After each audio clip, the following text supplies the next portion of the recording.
Hello everyone, আজকে জন্মাষ্টমী আর সবাইকে আমার চ্যানেলের পক্ষ থেকে অনেক অনেক শুভেচ্ছা আর ভালোবাসা। আজকে হচ্ছে গোপাল আর রাধা মাধবের পুজো। তো দেখো ওদের স্নান জল রেডি হয়ে গেছে, ওদের এখন স্নান করানো হবে। তো রাধা মাধবের স্নান করানো হচ্ছে। আর প্রত্যেক বছরই আমার মামা বাড়িতে জন্মাষ্টমী তিথিটা পালন করা হয়, রাধা কৃষ্ণের জন্ম তিথিটাকে পালন করা হয়, আর পালন করা হয় রাধা অষ্টমী। তো এরপরে হবে গোপালের স্নান।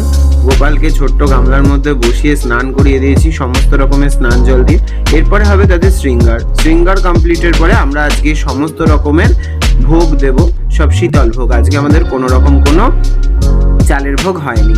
তো সমস্ত রকমের শীতল ভোগ, যেমন নানা রকমের ফল, পিঠে, পায়েস, তারপরে নানা রকমের লুচি, তালের বড়া, মালপোয়া, এই সমস্ত দিয়ে আজকে ভগবানকে ভোগ লাগানোর পর পুজো পাঠ কমপ্লিট করে নেওয়া হলো।